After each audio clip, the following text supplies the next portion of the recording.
maybe actually it might be interesting to talk about pseudonymity. Yeah. And basically my approach has been when I started, it was like I was coming out of investment banking and went and sort of traveled and was doing a lot of writing. And I just didn't want like my old, associates to be like reading like this, like, everyone in that sort of groupthink world, it's like, what private equity did you go to? It's all like very objective, climbing the ladder. And I just kind of, not only them, but also just like people from my high school or college, like I just wanted a blank slate to be able to write about whatever I wanted to write about, which was mostly new interests, stuff like crypto, philosophical stuff, um, whatever I wanted to do. And so that was sort of like one of the practical reasons for pseudonymity early on. And then separately from that, I've had a bunch of other sort of things that I've attached to it over time. One of which, even from the very beginning, was like, okay, if I'm going to start this sort of like internet profile or account or persona, whatever you want to call it, really it's just me. If I'm going to start that, like I'm aware that the internet can scale like pretty extremely and very fast. And I don't think you need that many followers to get to the point where if you have your headshot as your profile picture and a good portion of your followers are, geographically focused in New York, for example, and that's where you live, like you're gonna have people recognizing you like all the time. Like I'll just pick a random guy like Anthony Pompliano. I don't know how many followers he has. Maybe like he actually probably has a lot. He probably has like a million or something. But someone with like 100,000, like if you're in New York and 30% of your followers are in New York, and you've got 100,000 followers, you've got 30,000 followers in New York. And I just know when I'm walking around New York, I see people, I'm from like sort of that area, not New York City, but, tri-state area. And like I run into people all the time in New York who I know. And how many people do I know from like my real life? It's like a few thousand, maybe. I don't if Mhm. that. And so what happens if you 10x that? And then what happens if you like 100x that? And so in a way, it's kind of, um, you could call it sort of cocky to assume from the beginning that you're gonna get a big audience, but I think somewhat in the spirit of hire, which we'll talk about later, like what are you doing if you're not doing something that you expect will be, Exactly. big one day? So I'm Exactly. curious, how did you start the pseudonymity thing? Like, was that a conscious decision, and how do you think about it today?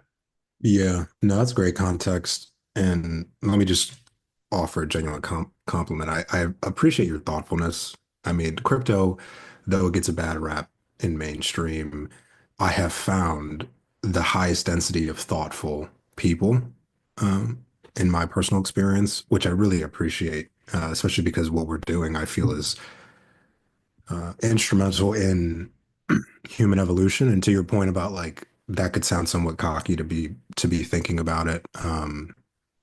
I had similar inclinations about pseudonymity. If I'm being fully transparent, um, my history is one of, many faces, maybe is the best way to say it. And you know, an experimental nature that kind of is pretty much impulsive to a point. There's a 2 year stint of veganism, there's a 2 year stint of bodybuilding, there's a 2 year stint of drug abuse, there's a 2 year stint of criminal behavior. And so I think initially my instinct for pseudonymity was I'd rather just leave my past in the past.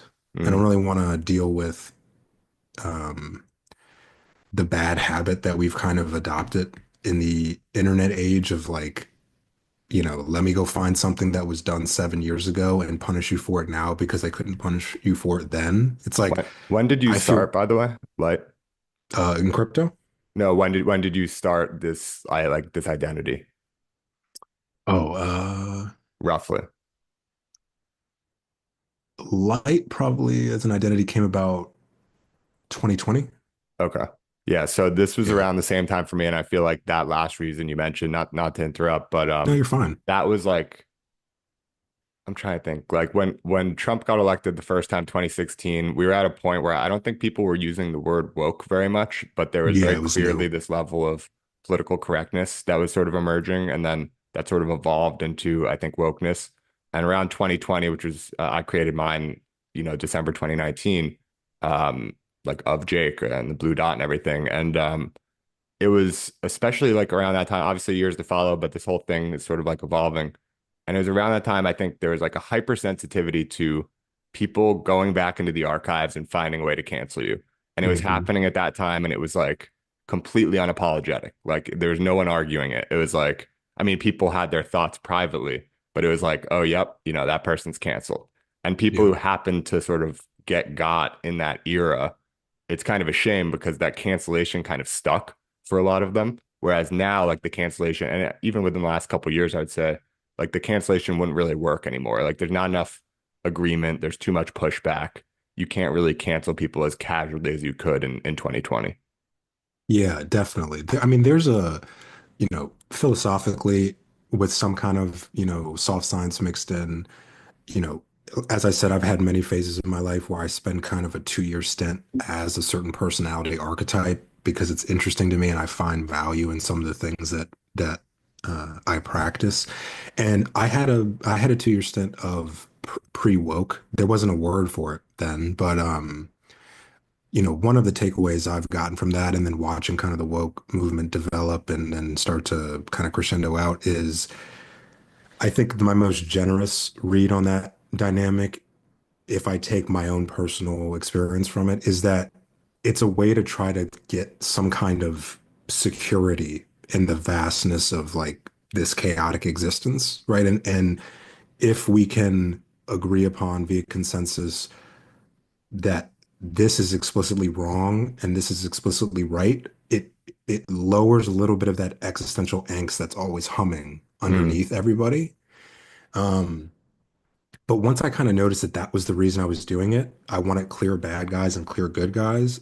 Um, I kind of discarded it because I was forced to. I mean, I was the bad guy in a handful of people's story and then face punishment for those things. So it kind of made me feel like, well, I would like redemption, right? I would mm. like to be able to learn from this and better myself. And I feel like I've done those things. And so through that process, it kind of made me, relieve myself of that doctrine and that, you gotta, there's the quote that it's better to be a fool when you're young than you're old. And I definitely agree with that. I'm very thankful that mine was more in youth. Um, but even, even an old fool, it's like, each day is a new day to redeem yourself if you really want to. So, though I understand the instinct generously, it does feel like it falls short of being constructive. Yeah, I sort of I take what you're saying on wokeness, and I have some concerns. I would say like I was pretty early averse to what I felt was too much political correctness. Again, like before I think the word woke was being thrown around so much, certainly before it was like perceived widely to be a negative thing. Um, and at the time, I think it's hard to rewind, but I think I was basically observing, my group chats and like the level of, political incorrectness that was going on there. Yeah, And yeah, not and like and I knew my friends and they're good people.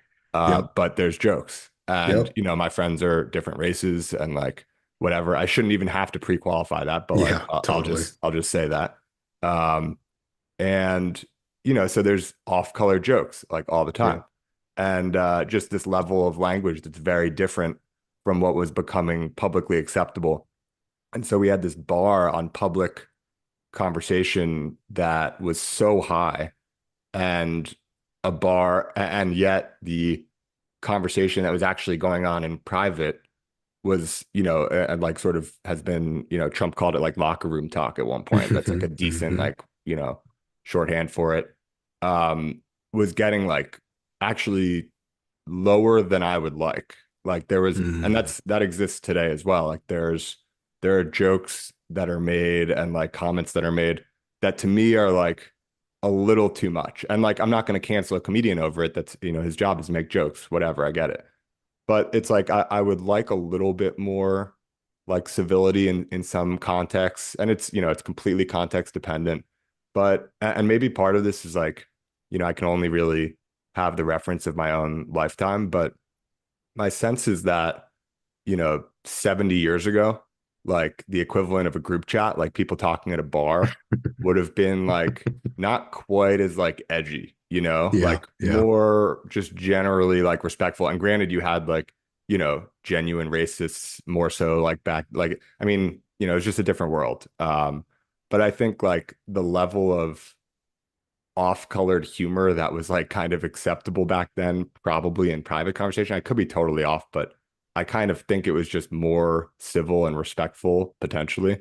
And so seeing that like the private conversations deteriorate to such a level where like anything goes, and then the public threshold just get higher and higher, I was like, something's got to break here because like these people who are pretending that this is an okay line for public, like everyone's just pretending basically. Yeah. Um, Yeah. and so eventually we've sort of things have I would say corrected a little bit.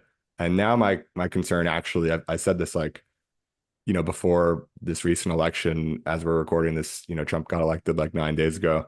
And it's been kind of interesting to see, what's happened since then. But I think even 6 months ago, something like that, I tweeted like, I think we might be at a point where it seems like we're correcting from this, over-indexing on wokeness. And I think we're like either at the point or soon getting to the point where there might be reasonably greater concern that we go like too far in the other direction, based on the momentum of having to like swing the pendulum back from wokeness.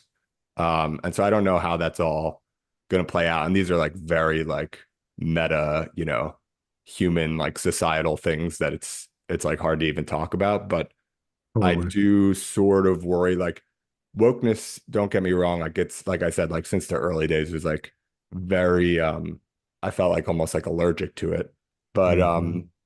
there is, at least a stated desire to like make things good, treat people right. Like, you know, I mean, there's a lot of nuance to go into there, but like there is an idea that it like of goodness to it, but it's just the way that it's sort of implemented is so like not, it's like anti-racism becomes racism or whatever. It's Yeah. like all Yeah. these sort Yeah. of Yeah. Yeah. bad bad ways of implementing.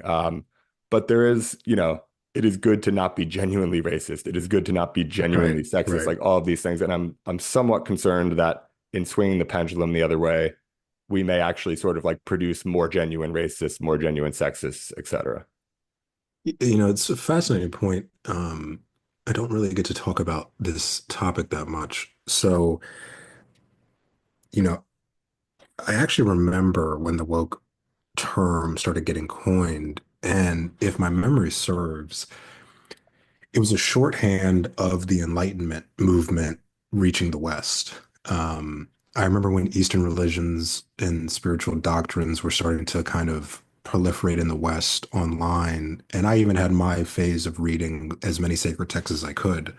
And wokeness was a shorthand for enlightened, or self-actualized, and they were saying that you were aware, right? You're finally aware, you're enlightened, and it was kind of paired with the psychedelic movements and weed and all that. And I remember woke became the shorthand for kind of like someone who's enlightened.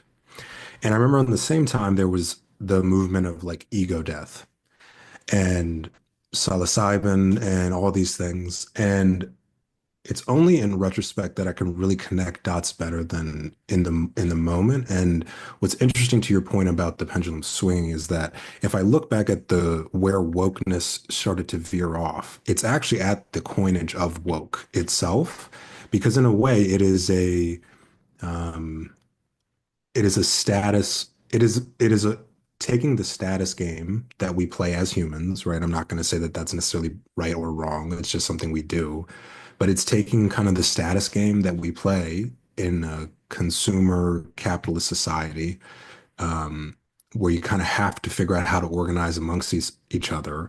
And it started making this thing of like, I've reached enlightenment. I've reached ego death. I've reached this kind of omnipotent like locality of my consciousness that I'm able to deem something as less than or hellish as opposed to heavenly. And in a way, I think your example of, anti-racism has this weird lean of actually inverting into racism. I think the pendulum swinging toward like troll culture or um yeah, troll culture is probably the best way to label it.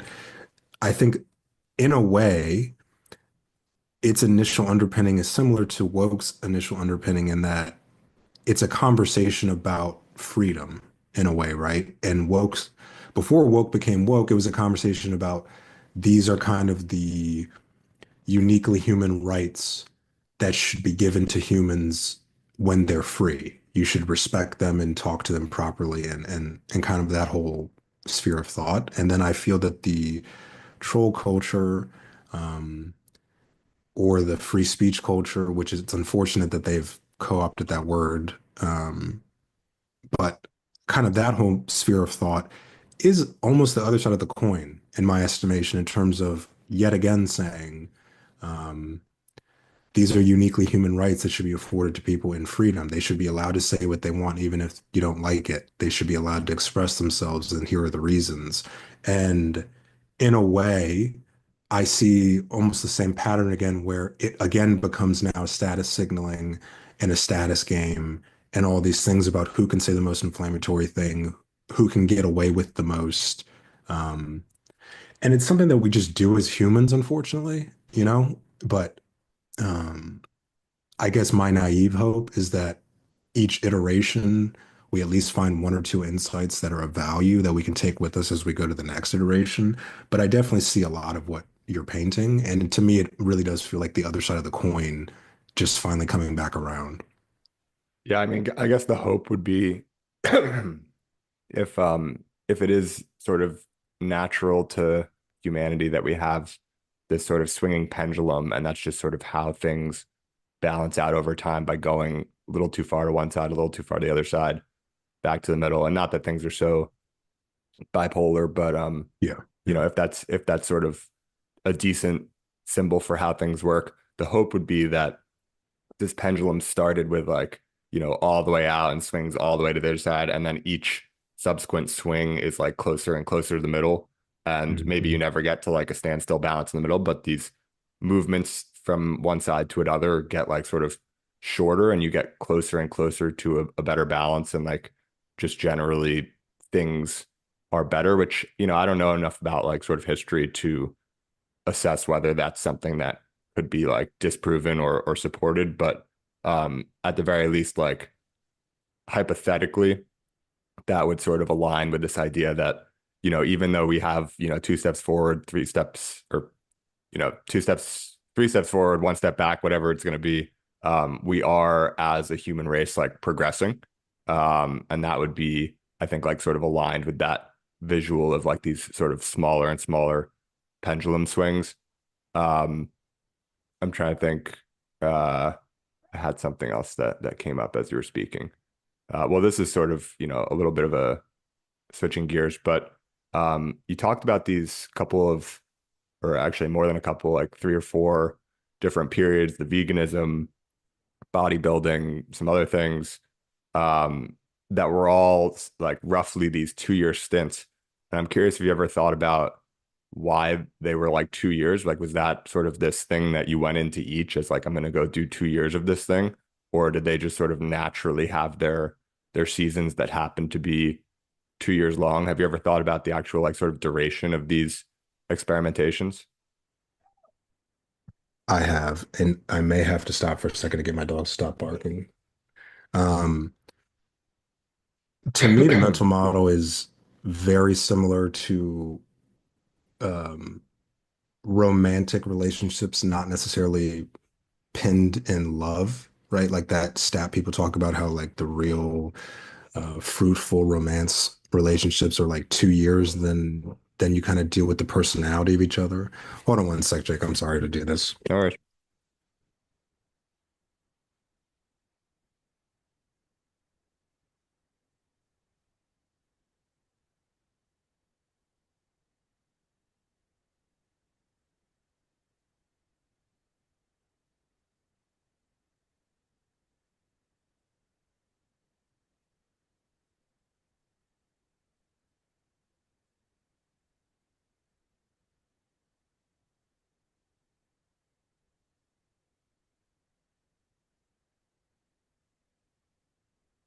All right.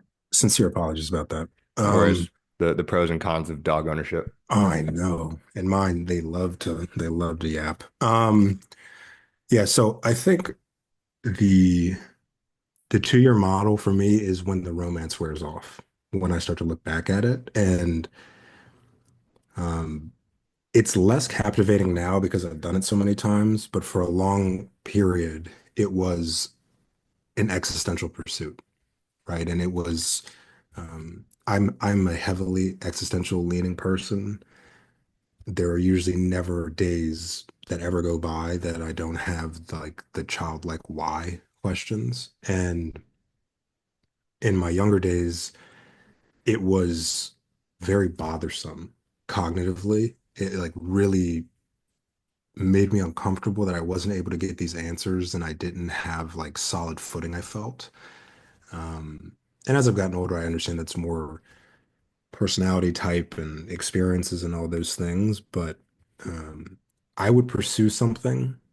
Uh, I would feel, you know, neurochemicals and external validations or even internal validations, and I would have this romantic surge toward whatever the specific thing was. And so I would just heavily pursue it for like 2 years because I kind of have an obsessive um, personality aspect. And so like when I was bodybuilding, it was, lift 6 days a week, 3 hours a day. When it was veganism, it was, I think I went from like 220 pounds to 147 and I'm 6'2", so like Wow. not healthy, not healthy. And I would just one after another be like, oh, this feels right. Oh, this feels right. Oh, this feels right. And I would just obsess about it for 2 years. And then at the end of the 2 years, I would always have that moment of, um, I think I saw you actually mention this before about words, but I would have the moment of like, at the end of the day, this is a label. This is not like none of this, no substance or material is being human. So I would eventually hit a wall where it was no longer providing me the existential security. And as I did it more and more, I just understood that it's a process I can use constructively if I just allow myself to keep moving on. And so since it's just kind of the thing of, all right, I'm bored with that. What's the next thing? Yeah, it's interesting. I've never heard that analogy to like a romantic relationship, but it makes a lot of sense. And I think especially in sort of the ecosystem, whatever the best word is for where we operate, like the internet communities we hang out in, there's a lot of like founders, right? And Hmm. typically, I think founding something that you expect to be successful is sort of, known to be a long-term commitment. It's going to take, if you want something to really succeed, it's going to take like on the order of 10 years. And maybe with crypto, Hmm. that can be sped up a little bit in some sense, but in other senses, maybe it actually even takes longer for the full, like for something like, Ethereum to like fully succeed to its potential is going to be longer than a decade. Um, and I tend towards what you're describing, I would say, in terms of like I've done just so happens to be, or maybe not just coincidence, maybe partially for some of these reasons you're describing, but less unbeknownst to me, that I've sort of done these roughly 2 year stints in a bunch of different things which don't really necessarily connect to one another, Hmm. because they're all independently interesting. And then I sort of fall out of love, or the romance of them stops. And I think I've actually somewhat consciously thought about this in the context of romantic relationships where like I, recently got married, have been in a relationship for like going on 6 years. And at some point, I think I sort of consciously identified that in my work life, I like to have these, you know, more of these 2 year stints. And in my romantic life, I wanted to have not that. Like doing both at the same time seemed to be too much. Like these are two very fundamental parts of life, right? Like your work life and your Hmm. partner, so to speak. And I was like, I want to commit to a long-term partnership and relationship on that side of things. And then I feel like in doing that, I'll have like the stability there to have this very weird work life that is Hmm. atypical for most people who I would say have, even if they're changing jobs every 1 to 3 years or whatever it is, they're staying in like a similar career. Most people, they might, go from doing, sales in one industry to sales in another, or sales in one industry to product management in that same industry. Like there's tangential moves, but there's not like, you know, investment banking to podcasting, Right. or to your point, like, veganism to carnivorism. Like not a ton Mhm. of people are making those shifts. And I think it's an interesting way to live. And one of the things I've been thinking about recently as it pertains to crypto is that I think this sort of like archetype is either I've just found a bunch of these people on the internet. I think you saw actually a cast I put out the other day, which was how many people have, I forget the exact criteria, but it was like how many people have a certain percentage of their net worth in crypto and have like been technically unemployed for the majority of the last 4 years or something like that. Mhm. And like that, it's like a very simple criteria. It's like basically unemployed for a good percentage of your overall time in the last few years and have had the majority of your money in crypto for a good percentage of the last few years. And if you take those two things, it's like I sense the connection between them because I think part of what's going on is anyone who's been invested in crypto to date, their money that's been invested in crypto, as long as they haven't, done anything silly, if they've just kind of like held Bitcoin for a simple example, it's at whatever 90,000 today. And a few years ago it topped out at 60,000, but before that it was 20. And it's just gone up Mhm. multiples every few years for 15 years. And so anyone who entered at any point has sort of been financially attached to this thing that it doesn't go up, 5 or 10% per year like you might expect of like investing in an index of the stock market. It's like this whole different ball game of like multiples every few years. And if you can be either, delusional enough or correct enough to count on that. If you believe in something, you believe in Bitcoin and you think that this is, you can even be reasonable like I am and be aware that all of this could kind of come crashing down at any time. I still don't rule out the Yeah, possibility that even Bitcoin and Ethereum, crash 80% from where they are now and never really recover. totally. Yeah. And so you can be aware of that, but you can still choose to believe, well, I think, odds are this is actually going to continue to increase in multiples. And if you have a real belief there and like money, people want to make money, people want to be financially secure. It's a pretty important, like fundamental thing to think about. It's arguably why most people work. Um, and so if you have that sort of like fundamental belief that the majority of your money is invested in this thing that you expect to go up multiples every year, suddenly you have this freedom to do whatever you want to do. Yeah. Or at least if you minimize your cost relative to that amount. But no longer do you need, $2.5 million to get 100K per year to live on. You could Mhm. theoretically have like $150,000. And if you just sort of don't spend too much and it keeps going up multiples every year, like you can live on that. So like in a way, financial freedom, quote unquote, is attainable at like a much lower level that you can get to for like, people who start out with good jobs out of school or whatever, you can get there in like your 20s. Um, which just didn't used to be the case unless you got Yeah. like really lucky or did something truly outstanding. And so that's producing, I think, a class of people who are doing more of these couple years experiments. It doesn't necessarily need to make money. You can just kind of follow what you want to do. And I don't know how that develops, but it seems that there's more people who are more like me in that sense. And you're certainly one of them. Yeah. I mean, a lot of that rings real true to my instincts. And I've been recently playing with this model of pre-digital and digital. And, pre-digital life ended essentially in the 90s. And if you want to speak more of like, I guess, mainstream adoption, early 2000s, right? And um, as such, there's kind of two thoughts here, but they tie together. One, I'm of the opinion that the human race is still highly underdeveloped. And I don't mean that pejoratively. I mean that there's just so much room to go.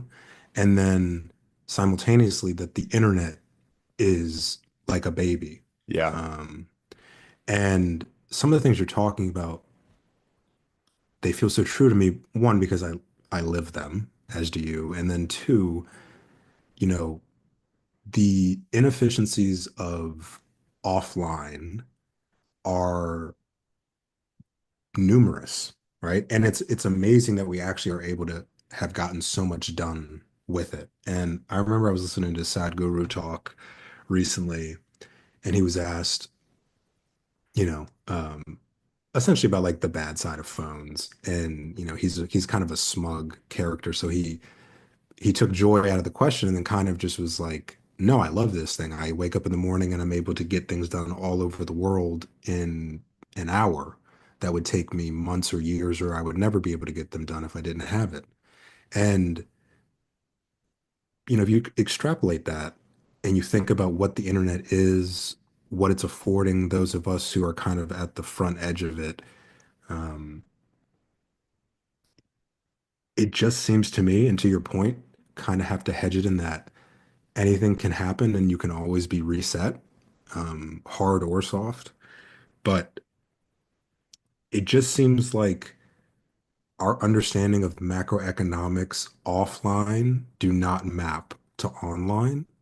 And there's a very easy anecdote at the currency level, right? Which is that fiat paper on the internet is essentially an IOU, while crypto is like, in a way, all currencies an IOU, but I'm sure you know kind of what I'm pointing at, and that crypto is like it's in my wallet, I hold it, it's accessible. And if payments and paymasters become um, more norm, then it really is less of an IOU than saying that there's one United States dollar on the computer.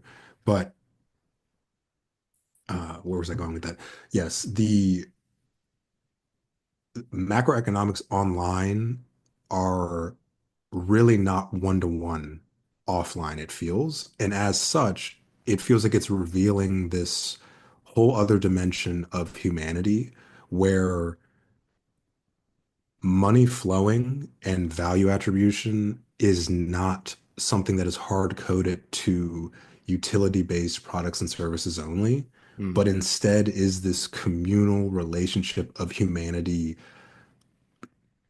you know, drafting attention and resources toward things that it just values. And in the same way that it's very hard to beat sitting around a campfire with the friends you've grown up with for decades, um, compared to a Lamborghini. Like these things are not equitable. And I feel like offline macroeconomics are very much about finding equitable thresholds and baselines from which you can scale back to, in a way. And I hate to do this. I notice sometimes I kind of keep returning to the same point, but it feels prescient here. To me, that feels very existential angst, reduction and based, right? Of like X plus Y equals Z.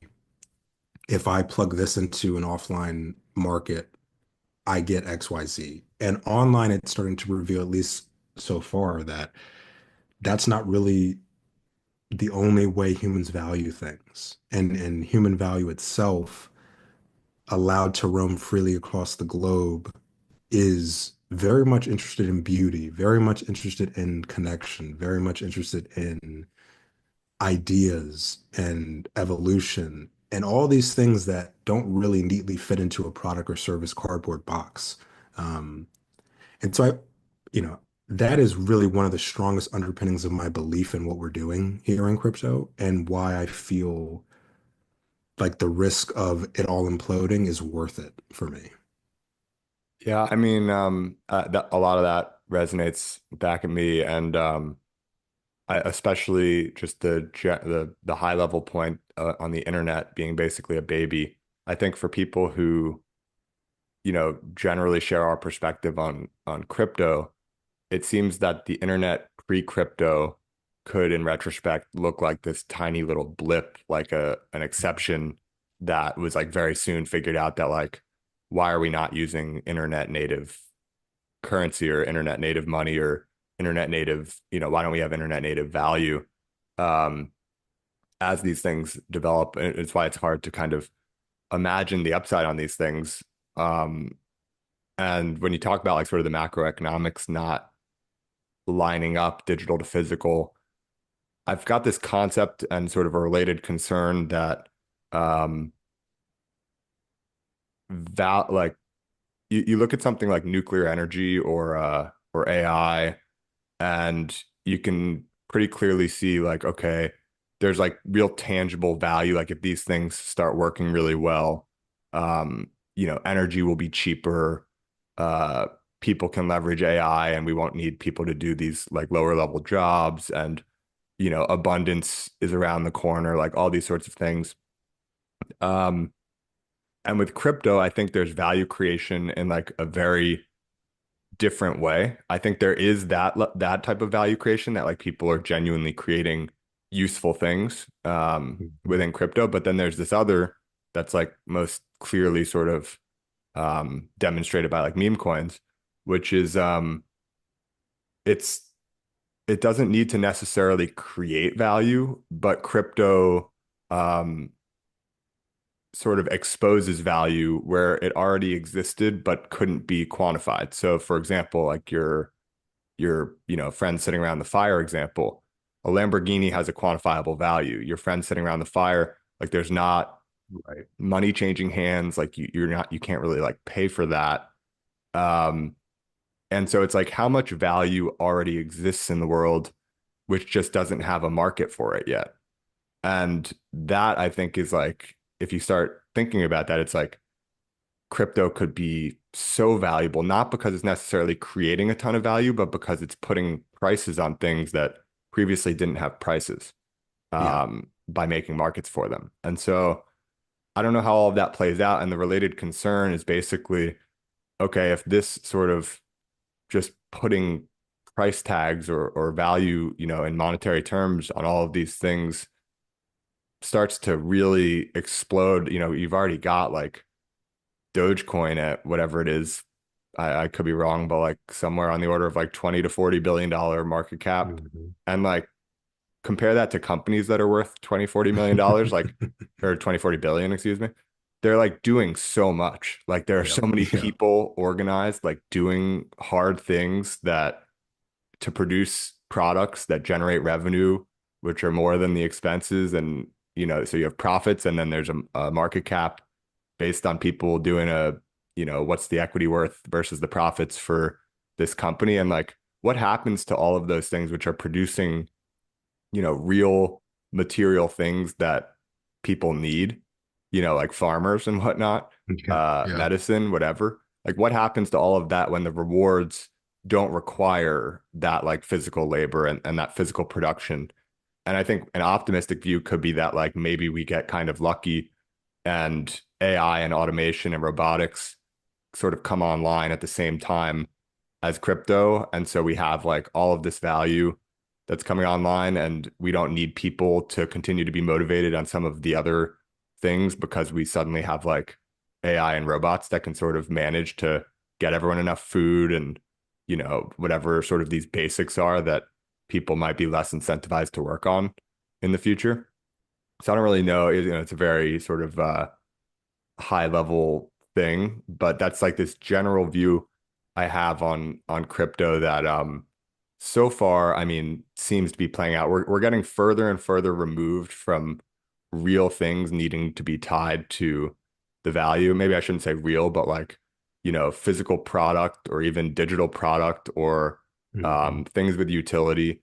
And we're just, creating value out of thin air. And on the one hand, that seems maybe dumb, but on the other hand, it's real. Like people, it wouldn't have the value that it does if people didn't value it because there's a market and people would sell at the higher price if they didn't believe that value was really there. Yeah. So it's pretty interesting to watch it all unfold. Yeah, I totally agree. I've actually been thinking about this recently, serendipitously enough. And, you know, I guess I'm being optimistic. I should preface before I even start saying things. But there's a part of me that feels that. an internet that has its own native financial system would best be used as another layer on the stack of human civilization, right? I think there's some crypto people I speak with, and they have a kind of vengeful streak to them about their own nation state governmental systems and kind of this desire to see it all crumble and they get to be at the top of the heap. Right. Um, and kind of to your point, you know, the farmer didn't do anything to you. Why does he deserve to have his whole life uprooted because you don't like the United States government? Um, so my optimistic hope is that as it comes further and further online, there are, you know, two layers. There's the person who isn't necessarily internet inclined and they do whatever they do offline. And hopefully, with AI and robotics, they have their own new edge to increase their capacity to earn and produce. And then simultaneously, there's this internet that's global and distributed, and anybody in a nation state can plug into that and operate there as well. And if that were to happen, I feel like we get more of a rising tide type scenario. Um, Additionally, um, I one of my 2 year stints was traveling the world a lot, and I think I went to 4 or 5 continents and like 20 or something countries in that stint. And um, the ones that really stand out to me are Moscow, Russia, Havana, Cuba. I went to the 3 cities in Vietnam, and then Marrakesh, Morocco. And what all of those kind of stood out to me were some amalgamation of like the differences of nation state government practices and how they influence their societies, but also just the vast difference in what the US has accomplished thus far versus some of these nations that have been around longer, and how the internet really is an American thing in terms of like its acceleration thus far. And to me, I go kind of to your Doge point, we're probably right in that there are going to be some major players that get wiped down 90% or 100% and never come back. And part of me speculates internally that right now this is the idea of the internet psyoping us, the humans. Like we're psyoping ourselves into realizing the value and the opportunity. And as such, we will help develop it. And through that, I hope that the internet gets to reach further and further into all corners of the world, in which case it again would be a rising tide to quality of life and human mobility and capacity. Because there's some stories that I've gotten from my travels where not to get grim, but the one that really stands out is in Vietnam in this woman's home. And she's talking to me about people she knows selling their children because they needed money. And I mean, essentially, sex slavery is what she was talking about, and how, they would charge $1,000, but because it's a black market, they would get $100. And so it was this like profound moment of like $100 for a human life. Like I don't think I'll ever forget it. And to me, the internet doesn't all of a sudden solve sex trafficking. That's not what I'm trying to say. But um, you do go the opportunity that the internet affords at the ownership level is something that seems so unique and like a real paradigm shift that I wonder how much of like this not correlated market to value production is really just us incentivizing ourselves to actually build the real thing. Yeah, it's interesting. I think one of the things that first got me into Bitcoin, really the thing that sort of made it click for me was this talk by this guy Andreas Antonopoulos. He was talking about how it's hard to explain Bitcoin to people in America, but you don't have to explain it to people in Venezuela. Right, right. Their currency gets hyperinflated. They have, some amount of money in the bank, and then, you know, weeks later or whatever, it's worth half as much, or don't quote the exact numbers, but it's like it's actually insane. And I think the ability for anyone around the world to plug in to the internet for the cost of a mobile phone and Starlink soon, or maybe now, is genuinely crazy. And so that use case of people just being able to, take the money that they've earned and put it in an asset that's not controlled by their Mhm. government without their government being able to do anything about it was kind of the first thing that I was like, okay, this is that makes a ton of sense. Because in the US, people talk about inflation and maybe we have a out of control inflation situation that does arise. But right now, the type of inflation that we're talking about is just like nothing compared to, Right. Venezuela or Turkey or some of these other countries that have experienced like true hyperinflation.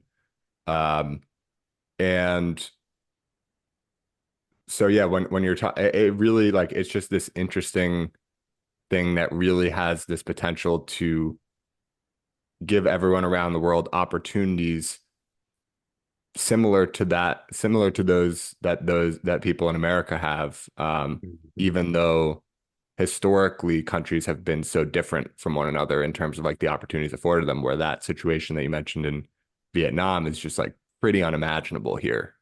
Right. There's just not really like there's enough of a foundation and like a worst case scenario prevention that just doesn't really happen in America. And so ideally, just as America has been able to make that worst case scenario not as bad for people here, the internet could make the worst case scenario not as bad for people around the world. I think even if you can't, or if I can't exactly explain how that might work, I think it's a reasonable thing to be somewhat optimistic about. Yeah. Um, so anyway, I want to it'd be a shame if we didn't touch on hire, which Oh is yeah. how Yeah. you and I got associated in the first place. I discovered hire like surprisingly late. I was not a part of the channel like at the time of the airdrop. Not even, months had passed after that, I think, before I really started paying attention. It was sort of peripherally on my radar as something that I just kind of assumed was like price go up meme, which is a Yeah. pretty good meme in and of Yeah. itself. Yeah. And then over time, I started to see like, okay, these people who are, casting about this, and for people who aren't on Farcaster, might lose some context on some of this stuff, but I don't think it's really worth, trying to make it like completely legible to someone off Farcaster. Like we can assume a little bit of context, but basically, um, it's this, it's a channel, it's a bunch of things combined into one. But what I started noticing was concretely like seeing people posting in this channel, and what I was seeing was like this aesthetic that I was loving, and this optimism and ambition and positivity in a very different from like sort of maybe like the woke enlightened way, and Yeah. more Yeah. so just like we're just trying to get better and do better and go higher. And I was like, I love this. And it also it's not separate from price go higher. Like we also want, you Yeah. know, We want price going higher. yeah, we We want want price that. going higher. But I started really to appreciate the community in a way that I hadn't resonated with any really crypto community or meme coin or anything like that prior. And so maybe we can just touch on sort of the origin story, because I think a lot of people are like me, that they sort of came on board later on after that interesting, first part of the thing's inception had already come and gone. And so I'd be Hmm. curious to hear like the uh the precursors for creating higher, just the origin story, and then we can touch on maybe some details from there. Yeah, sure. Yeah, I have over an hour, by the way, so if we need to run over, that's totally fine with me. Okay, great. Yeah, so well, ironically enough, we actually have touched on more of the pre-context than I've ever touched on before in parts of this conversation. And to your point about the optimism not being wokeness, I'm sure kind of in hindsight it makes sense why it has that slant. Um, so my personal fascination with memes, to me, this will all hopefully make sense together. But to me, Kind of the things we talked about with the internet and all that, and it being a baby. If since I work from that starting point, to me, memes are digital linguistics, and I have it is one of the only things that I've done the 2 year stint, and it has not gone away yet. I have just continued to pursue memes and memetics as a field. And to me, memes are, like I said, a language, a conversation format for this new globally distributed web. And um, in 2020, maybe, I was living in Fort Lauderdale and I was just kind of taking a break and a hiatus from everything. And I had these whiteboards all around my place. And I wrote Meme 101 on the board and just kind of went down the Richard Dawkins thing and all of that to figure out what the hell, a meme is. And it's led into what I just articulated prior. And so as such, I'm always looking for interesting ways or better ways to have a conversation that I want to have, right? And memes to me do that better than anything I've found. And in the bull posting channel on Farcaster, which Six started, we were just bull posting, having fun. And simultaneously, I was following Web3 Quant on Twitter, and he always ended his tweets if he was doing like a bull post with higher. And it made me feel way better than it should have, honestly. Like for some reason, seeing at the end higher was like existentially comforting, right? To kind of play into the themes of the conversation we're having here. And so I'm very attuned to my own sensitivity. So if something really starts to like hook in my brain, I will examine it thoroughly to figure out why. Um, and then part of this persona that I've built up through pseudonymity has kind of afforded me the opportunity to just make that a part of the brand itself, is that I get to examine myself as a test subject and then figure out how to articulate that as just like scientific anecdotes at large. And the higher thing just kept hooking me. And I had a day where or I had a couple days where price volatility was just going crazy, and I was in some like pretty risky bets. And the day that it was really going up was also a day that my personal life was kind of chaotic. I take care of a 93-year-old grandmother with dementia, and she's strong-willed, so there's all kinds of complicated stuff there. But so it was like this day of my personal life was kind of irritable, but my portfolio was really going well. And I kind of just had this serendipitous moment of like, man, it's crazy how much more emotionally resistant I am when the price is higher. And that led me to posting in the Bull Post channel. And I think people have this cast saved of like when price is higher, negativity bounces off you easier, you're in a better mood, and et cetera, et cetera. And I just said at the end of it, higher can be a conscious mental model then. Like I don't need to be relying on price. I could just use this actually in my life if it's a valuable meme.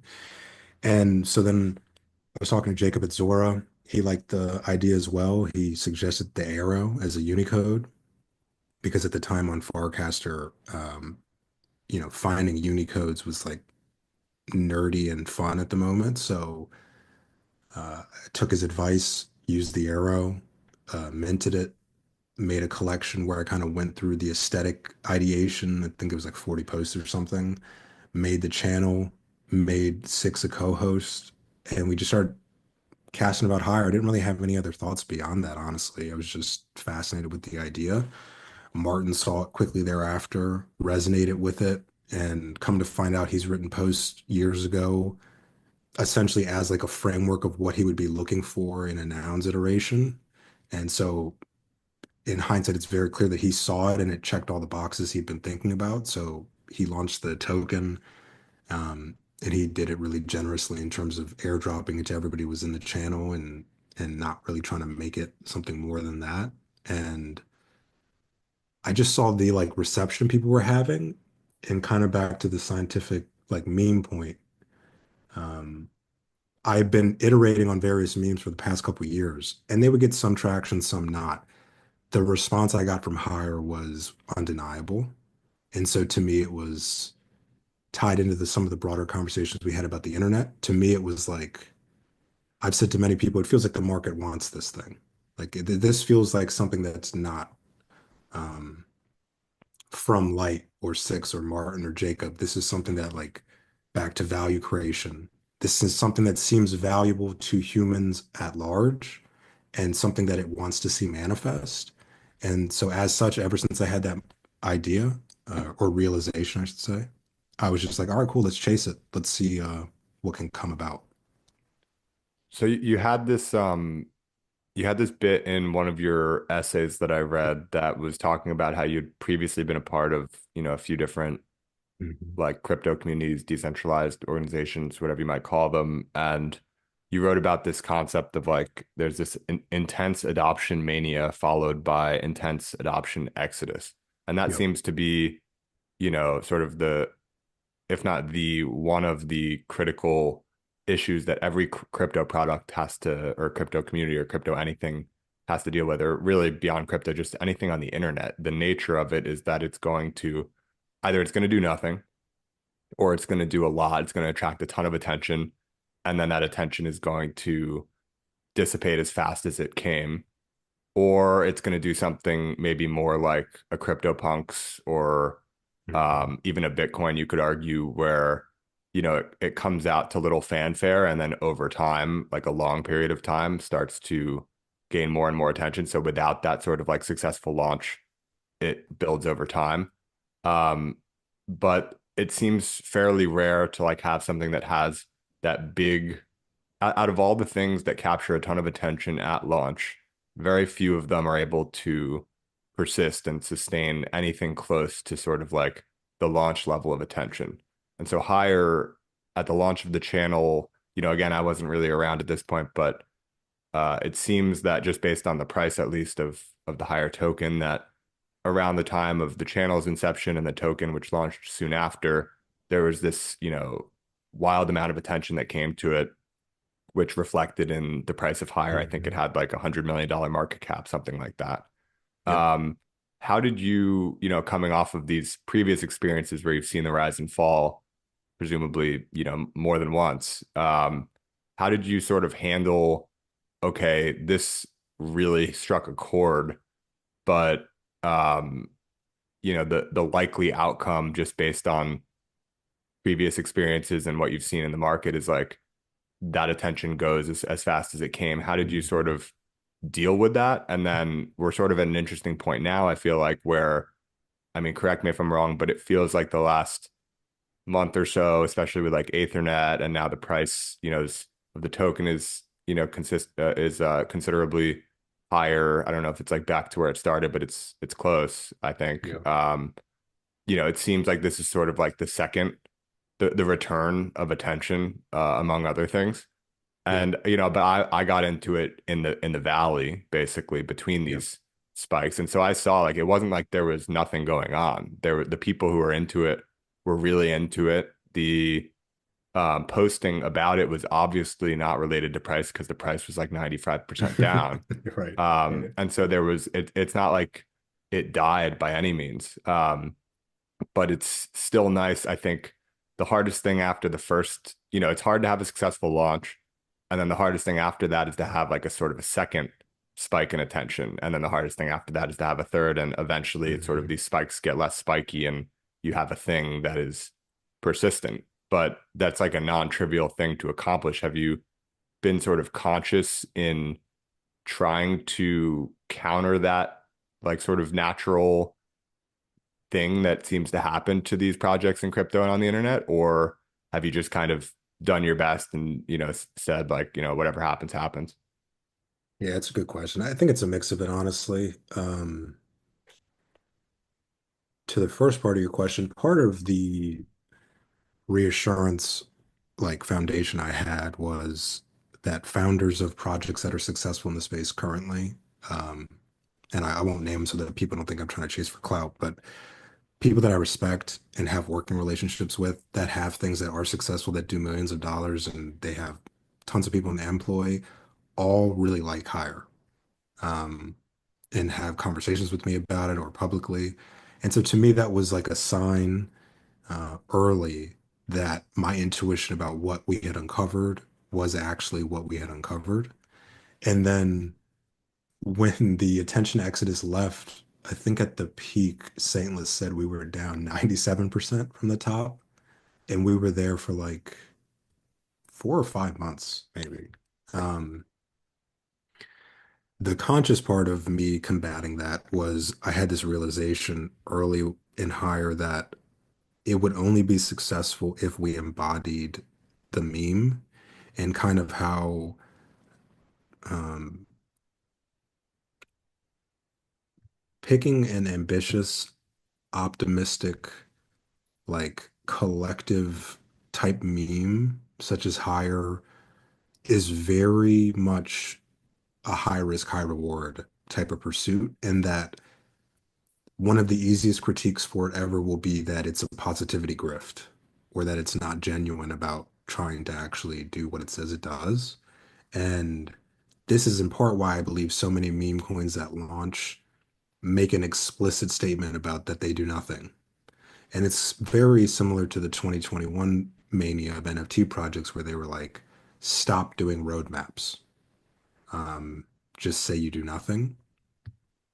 And Hire's not that. So I had this realization that the only way Hire had any chance whatsoever is if the core people at the top embodied the ethos so that people could genuinely see it was not a positivity grift and that we really did mean it was what it was about. So the way I've combated that was as soon as I saw the price drop, it was very clear to me that that was now the opportunity to prove that I wasn't bullshitting about what I meant. And to anybody who ends up listening to this, hopefully the earlier parts of this conversation give more context to why um, I felt so convicted in that. Because to me, if the internet is a baby and all that, then things like Hire and NounsDAO are, free floating infrastructure for that global coordination. And, I can't help the lady who sold her child for $100, but I can help the people that are here on the internet. And not as if like I'm some patriarch or matriarch type figure to them, but more so what I see as a possibility is at least attemptable, right? It's not guaranteed to succeed or fail, but it's something that you can try right now. We have crypto composability. We have people with smartphones and laptops.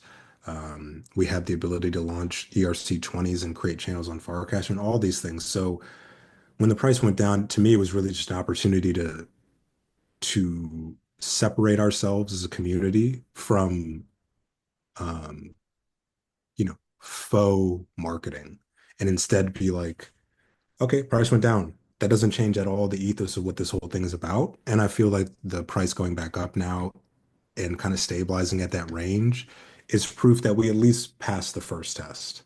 Um, it feels like soon we will see the token break previous all-time highs, and then it'll have its attention exodus again.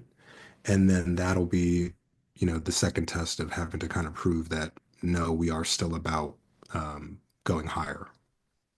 Yeah, and I think the easiest sort of precedent to point to, it's in a very different way, but with Bitcoin, it's like it's had I don't know how many now, Mhm. rip through the all-time high and then crash down to maybe less than the previous all-time high and sit there for years and Yeah. then make its climb back up. And sort of a tangent, but part of my wondering with Bitcoin, I generally agree, what you said at the very top of the conversation around like the people who I've encountered who are into crypto just tend to be, very thoughtful and interesting. Obviously, there's like different parts Right. of the crypto world, but the pocket that we're in, which is like not, I mean, it is small, but it's big enough as a percentage of like people who are into crypto, I think. And so it's basically a lot of very thoughtful, very smart people would have to be very wrong for crypto Right. to kind of just fizzle out. Um, and that's something, and, given my own sort of belief in it for reasons beyond just other people thinking so, um, it feels like, sort of a lifetime bet, like Yeah. a once in a lifetime bet to be able to make a once in a lifetime sort of ride to decide to get on. And I guess you talk about like sort of passing the first test. So Bitcoin, we could say, has passed, I don't know, six, seven, eight, nine tests. Hmm. And the question that I still have is especially with Bitcoin, which sort of is, I think at this point it's very simple. It's digital gold.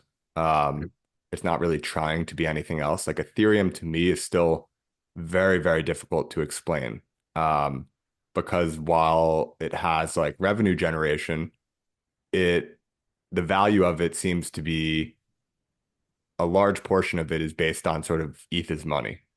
Right. And when you mix the two, when you mix these things, then it's like, and it's not just digital gold. It's like, well, what percentage of Ethereum's value is Ethereum as a meme coin almost? Hmm. And what percentage of it is because it's actually a useful piece of infrastructure? And so the thing that I wonder with all of crypto, but with Bitcoin sort of leading the way, is what is the true like limit here? If we're right that the internet is a baby and that the future of the internet is, increasingly crypto, Hmm. or, built on crypto rails, then, the upside could be sort of like unlimited. But, and so like so far, each test like that has been passed, it's like it's passing another test, passing another test. It's now passed enough tests where the market cap is like $1.5 trillion, which is Right. roughly like one of the most like equal to one of the most valuable companies in the world. I think it just passed silver, which is sort of like the second, Yeah. metal behind gold. And so it's like it's gotten to that level. Um, can it go beyond the most valuable company in the world? Can it get to gold? Can it go beyond gold? Is it something that's bigger than gold because people who invested in gold were more so nation states and sophisticated investors and less just like everyday people? Like I look around me and I have maybe like a friend or two who owns gold, and almost all of my friends have at least a piece in Bitcoin. And these aren't Hmm. crypto people. These are people from like my prior life. And granted, part of it is because maybe I've influenced them in some ways, or they've been influenced by people like me in their lives. But if you look around and you see like, well, kind of everyone seems to have a piece of this thing, then the upside could be far beyond that. And so, that's what I think a lot of us, and I don't need to even think about that. I think of the upside being gold. That's plenty. That's multiples from where it Right. is now. But I do sometimes wonder, like, how would we know if and when we approach a level that is just like, okay, that's how valuable this thing actually is in the world? And Hmm. like, we could, I'm not saying we are, I don't believe that we are, but we could potentially be there. And that limit, could exist for anything. It's not to say that it's like a hard limit, like it's not going to move, like it can go down and up. But the volatility on Bitcoin compared to the market cap is just so insane. Yeah. Um, Yeah. and you see, Tesla is like kind of another, Tesla's been pretty volatile at a pretty huge market cap. And I don't know if it's just anecdotal, like I haven't really done, research on this, but it seems like volatility is increasing, Yeah. especially in these large assets, which were previously like my senses. You wouldn't see double digit percentage moves in a day. And with Bitcoin, like happens all the time. Yep. Can double in a week at like $1 trillion market cap. And so I feel like when the volatility is that high at such a high market cap, it sort of implies that the thing needs to go a lot higher that in order for the Yeah. volatility to come down. And so that's more of what I mean by like this ceiling. It's not like a fixed ceiling, like it's never going to move. It's just like, when is this thing, if you have something that goes from zero to $10 trillion in value, it can't take a straight path because at a certain point, if something's doubling every year or whatever it is, people are going to get the hint and they're going to invest and they're going to get overly excited and it's going to go Hmm. too high for the moment and then crash down. And that's basically been Bitcoin's path to date. Um, and so given that you can't take this like sort of straight path and you have to take this volatile path, it's like when does that volatile path start simmering off and we sort of approach the point at which like, okay, this is kind of how valuable this thing is in the world. And similarly with Mm, hire, um, not to, as a significant tangent, but coming back to hire, it's like I think it's fair to say like we have no idea what that's worth because right. it's basically, I mean, you do a better job of summarizing it than me, but it's like not, and this is a pretty horrible sort of comp, but if like woke had a coin, like how high would that have gone? You know what I mean? Right. Yeah. Yeah. Um, like pretty high. And so hire is in a way its own sort of doctrine or philosophy, whatever you might call it, among other things. And what is that philosophy worth in the world to everyone in the world who is able to access it? It's hard to Yeah. say that like, you can't Yeah. really put a limit on that upside, right? You really can't. At least that's in my opinion as well. I mean, there's a couple things I'd love to highlight there, if we have the time, is like um, the your point about Bitcoin, right, is kind of like a conversation about when does this actually become consensus as a commodity, like for humanity. And I do feel that there's so much further to go because I was just talking to Six earlier today about, the internet is the baby thing. And then even the people that are online, most people still operate at the read level. And then less operate at the write level, like YouTubers and all that. And then even less operate at the own level. And, if we're right as an industry, then it feels like if Bitcoin is to become the internet reserve currency for all the rest of the things that we do on the internet, and the internet is a baby, then it does feel like maybe some of those Bitcoin maxis and whales that talk about multi-million per Bitcoin isn't as far-fetched as it sounds at first take.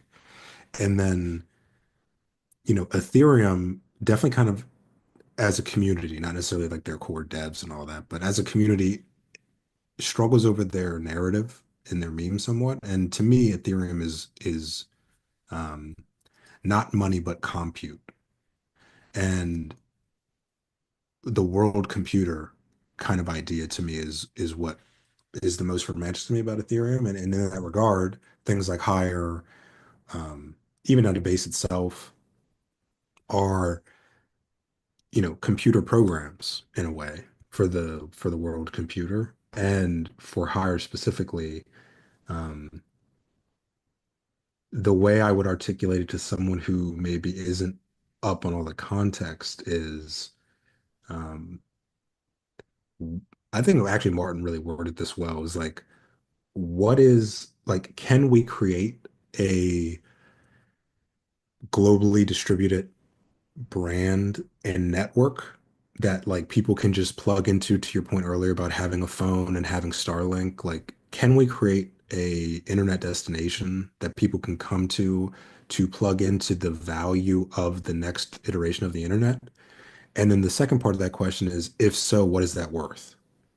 And so I think the brand and the aesthetic and the channel and all that are the first part of the question, and the token is the second part of the question. And, I believe that if we can figure it out enough to grow beyond our purview, that um, the value is immense, not just for the token, but for the industry at large. The way like Seneca and Noun 40 over at Nouns are excited about Hire, to me, like really signals to me that we are trying to iterate on the principle they laid down. And if we can iterate on it and find something out, that should provide space for someone else to come and iterate and figure it out.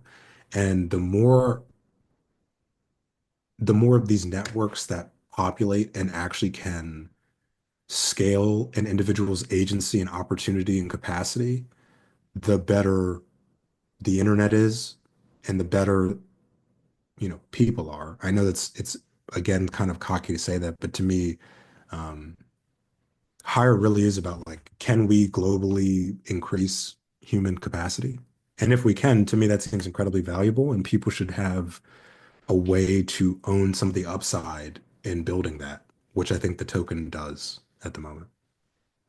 Right. So, last couple of questions I want to touch on. Hopefully, we started with I forget what exactly, but like this existential stuff and, Mhm. very the conversation I would describe as pretty deep, pretty Yeah.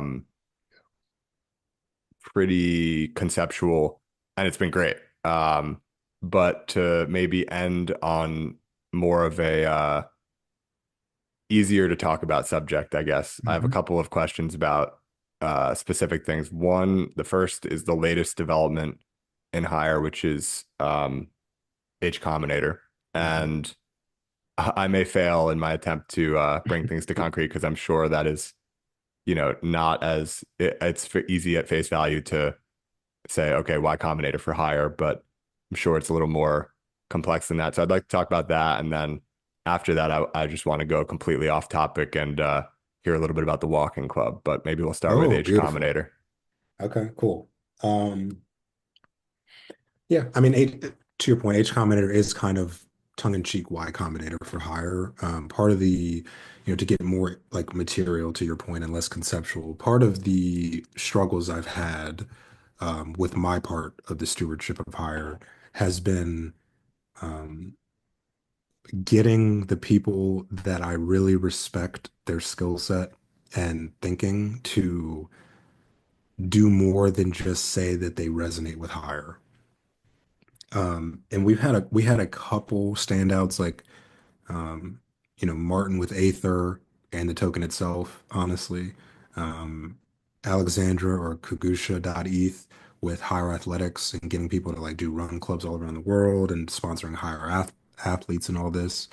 And then Chic Bangs.eth, who started, Higher FM, this radio station with a UFO club where she has people on to talk about kind of the philosophical aspects of the network and the network participants.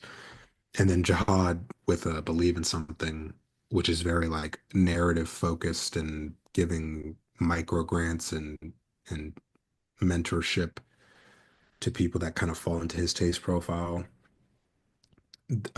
We've struggled since the initial pullback to really find more people to step up and actually build things. And I was having a conversation the other day about, they said, what are the metrics that we can point to show progression?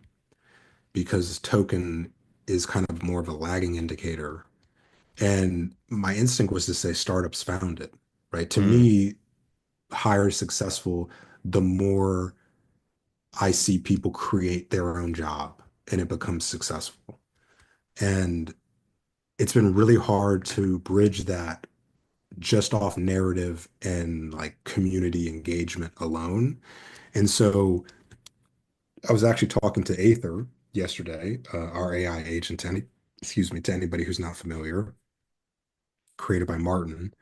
And there's a whole conversation there about what AI agents can do, but put that aside and stay with the concrete. I was talking to Aether about this problem. I was saying, we're kind of set up in this weird territory where um, extracting value and returning value is like a very misbalanced equation, and it's more like 30 to 1. And I would like it to be closer to 3 or 2 to 1.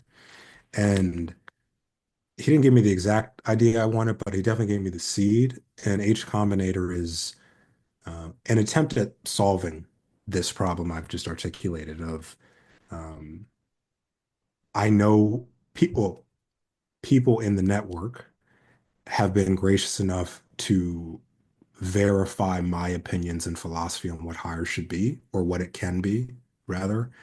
And so, as such, I feel like part of my contribution is probably best targeted at finding those members who maybe are shy or intimidated or they know they have an idea but they don't know how to articulate it or system turn it into system.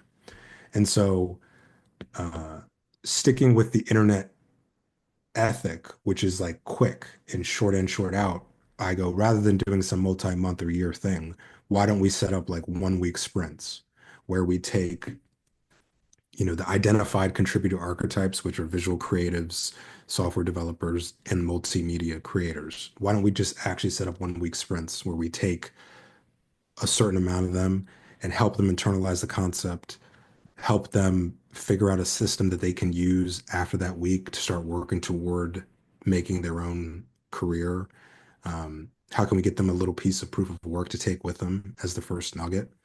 And then how can we get them to refer other people of other disciplines so that we can keep doing it? And my hope is that we accelerate the higher athletics FM Aether, um, and really just like create a strong stable of core contributors themselves that uh, don't have to figure out all these concepts we've outlaid like by themselves. Hmm.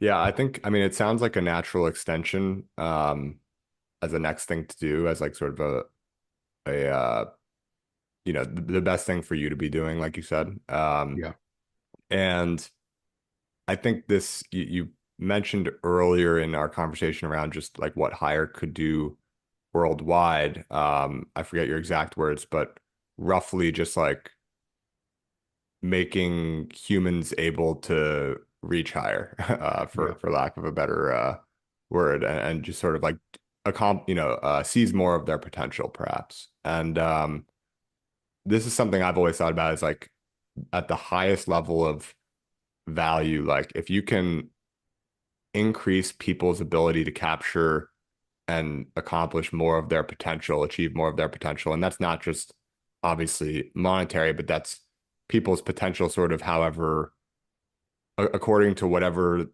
definition of success they have for themselves. right, So that can be family oriented, that can be art oriented, that could be business building, anything. And Y Combinator, some could argue has done that for a relatively small segment of the world that's obviously been wide reaching in its impacts. But there's probably a fair number of people who went into Y Combinator and succeeded largely. Like I'm not sure how many of the super well, actually I can point to one, which is Brian, founder of Coinbase. mhm, He was with Airbnb and had already, he had tried doing startups previously, didn't have much success, was at Airbnb, was finally doing quite well. Like Airbnb was a very successful startup already, but this was like very early. I think he was like, you know, under employee, like under 100, something like that. And he probably was like comfortable enough, I'm not like trying to speak on his behalf or anything, but like he was probably like doing well enough and comfortable enough that if he didn't have a little nudge or a push to do something else, like he like mhm, basically a little nudge might have made the difference between him continuing to work at Airbnb for another 10 years and him going and starting Coinbase. And that yeah, nudge, according to, my understanding of his story, is he got into Y Combinator, and that was, obviously he had to take the initiative on himself to he was doing the work on the side and starting, the early versions of what would become Coinbase, and then he had to take the initiative to actually apply to Y Combinator and everything like that. But them accepting him, his ability to go and participate in this accelerator was, I think, a nudge that you could argue might have happened 6 months or a year later or 2 years later or whatever. It might have happened anyway, but I don't think you can be sure of that. And so this nudge, I remember him talking about, it was, if nothing else, it was something that he could like show his parents and be like, what I want to do here is mhm, not totally crazy. Like what I want to do here is now signed off by this pretty legit, like at the time it was earlier, Y Combinator wasn't what it is now, but still like pretty legit program. They've signed off, they're giving me money to do it. And that was enough to sort of like get him over the hump to go and do it. And so this has been something like among my top very few interests for that has persisted for 7 or 8 years at this point, is how can you have an organization that or some kind of program or whatever that um, sort of systematically provides that nudge for people around the world to go mhm, and and take the leap of faith where they otherwise might not have. And I think if you sort of imagine all people in the world who could do something really great, and like what, an easier way to think about it is just in terms of companies and money because it's like quantifiable. So if you think of like all the potentially great founders out there, who exist and have done the great things that they've done, I think it's reasonable to sort of think that there's kind of a line in the sand somewhere where the people who went and built these great companies had enough, motivation or confidence or a nudge or whatever it might have been to get over that line, to take the leap of faith, to start the thing, and then they ended up being successful. Mhm. And there's got to be, I think, if you can basically move that line in the sand to, you're not going to move people necessarily, but if you move the line in the sand, if you can create nudges like Mhm. further down, basically, if you're sort of like following the line, then more people are going to take those shots on goal and do things that they're interested in doing that they otherwise might not have the confidence in doing. And so I think at what's going to start as, sort of a micro scale, micro level, both in terms of time and money and people, that's what H Combinator like seems to be to me. It's taking specifically within the hire community or people tangential to the hire community. Like you might have people who had kind of seen about the hire community, and this might actually be Mhm. the thing that brings them into it in the first place. But then you're going to have other people who are very much in the community already, have had ideas of things that they could build, and just haven't yet had the nudge that was Right. sort of enough to get them over the line. And so I think H Combinator can definitely be a nudge beyond all the other things that might include, inside of it that can be very helpful for people. I think the nudge alone can make a huge impact, especially when you have a community like Hire, which tends to attract these people with dreams and things that they want to do that they just might be just so very close to like actually going and doing and just haven't done yet. So it'll be really interesting to see like sort of the first class and hear how it goes. And obviously it's an experiment, so it's not like you're not on the Yeah, hook totally. to continue doing this thing for you'll see how the first one goes and take it one step at a time. But I think the upside for it is something like that, that it's a nudge for people to, like you said, create their own job, which I think is generally a great thing for people to be doing. So Beautiful. if you have any, comments on that, I know that was a lot. I'll No, sort of it's let you have fine. a word, but and then I do want to wrap things up with talking about the walking club, just because that's Yeah. another completely, you know, off topic from everything we've talked about, but we both seem to have a love for walking and Yeah, want to get there as well. definitely. Yeah, my last bit on H Combinator, you worded it perfectly. Um, you know, within the framework of like internet immaturity, you see so many brilliant minds or people who have a crazy idea and probably have the temperament to actually try it, who, feel that the opportunity has already passed them and that, there's no point in trying things. And that feels like a more workable obstacle to get past than trying to be actually like a Y Combinator with all the funding and things. And so many people when Hire first went up came to me talking about like, oh, they missed it.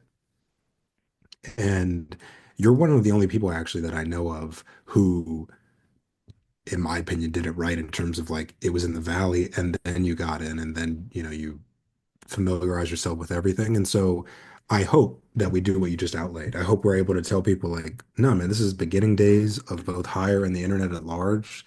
Let's try it. Why not? Because Hire is very much, at least now, which I'm proud of, Hire is very receptive to earnest attempts. So it's like let's build off that. Right. All right. So now is the much anticipated piece of Hmm. the conversation on the walking club. What's the deal there? What's your background with walking? Let's talk about walking for a moment. Yeah.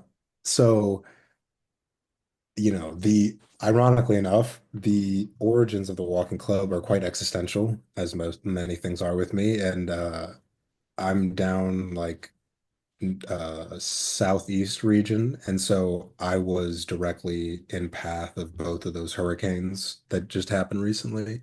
And the first one was actually much worse than the second one, though they were only like a week apart, if that. And it ripped out all these trees and it cut out all the power. And like I said, I have a 93-year-old grandmother, so we're in a bit of a crisis mode. And I just had to start going for walks because it's so hot down here and muggy and there's nothing to do. And my history with walking is pretty much travel based. Like when I would travel is when I'd walk the most, walk cities and see all that. And it always felt good. And then you would hear like brilliant thinkers talk about how, you know, to write best you must walk and all that romance of walking. So it's always been in the back of my head. But when the hurricane came, I really just needed some like respite and I was walking and simultaneously higher stuff was on my mind and stress there. Um, and I just had that like moment of like clarity, that you can get on a walk. And it just had this, I guess, another hook in my mind of I don't really think there's any walking clubs on Farcaster or amongst like all these tech people. Why are we not walking more? Um, and so kind of in a way to make sure I kept walking, I was like, let me create this walking club and let people join and see if it actually gains traction. And there's like 60 or so members, which is not bad for walking around. Um, but it's really just, stay in shape, keep my mind clear, idea generation, a little bit of community that's not related to like building huge networks. Um, and like just it's fun to, I come from athletic backgrounds and all that stuff. It's fun to just put a little proof of walk every once in a while, like, all right, I walked today. So it's just like the more fun, lighthearted side of things. Yeah, I think it would be interesting. I joined the channel on Farcaster and the community on Twitter, and I've put like maybe a couple posts in each of I guess when I found myself walking a ton in a given day, it sort of was enough to make me realize I should post this. But my everyday, I'm not posting or anything. And I think one thing that could be interesting, I don't know if you have something planned or not or anything, but is something I was just thinking, should it be active or should it be passive? But something one way or the other that people can like daily log their walks as a part of the Mhm. group, and then you can start to have, a number of members, but also like a number of miles walked. And that number can get pretty insane pretty quickly, probably. And the benefit of passive is that like no one has to do anything every day, but if there's just maybe like one action that you have to take, like I think having to take an action every time you walk could be like too much because I mean, it's I could go either way on it. If you have to take an action to like log a walk, then that's not going to capture your non-intentional walks throughout the day, but that could be a Right. positive. It's like strictly intentional walks for the sake of walking. Um, but then the passive version is just like going to capture more miles and people don't have to as actively think about it in order to contribute. But regardless, it seems like the seed of something very interesting. And you've got a lot going on now between, hire Yeah. and that and a bunch of other things that we haven't gotten to. Yeah, we didn't even talk about Um, Monroe or base colors or any of that. yeah, exactly. So Monroe is great, by the way. I really Thank liked you. putting together the nine Monroe in like That was that, beautiful. that was I really like that. It looks like, if you look at the original art, it like very much matches that, it's colorful. And I think the original that you made was like sort of destined to be, colorable. Yeah, So yeah, super cool to see that exist. But anyway, I know we've gone long over time. You gave me permission at a couple points throughout, so I figured I could run with it. yeah, And I'm getting into this more of, you know, uh, I used to be my natural inclination is to be hypersensitive to people's time, and I think that's a good thing. yeah, And so I would like cut the conversation, at whatever the hour is, like the 59-minute mark, like hard, like no matter what. And I still, I value people's time. I value your time like tremendously. Um, but there's something to having a loose end on a conversation and not having a predetermined stop time. yeah, I'm totally. trying to sort of balance that more these days. But anyway, I really appreciate the time. It's been awesome conversation, and we've had some great dialogue in in DMs and on the feed on Farcaster. And this I was going to be very surprised if this would sort of like live up to some of what we've done already, but I think it certainly did. And so it's really enjoyable and excited to share it. Yeah, music to my ears. Thank you for having me on. I love a good conversation. So if you ever want to have them again, even unrecorded, I'm more than willing. It's been a pleasure talking to you. Perfect. Awesome, man. Well, have a great rest of your day and let's go higher. Yeah, let's go higher.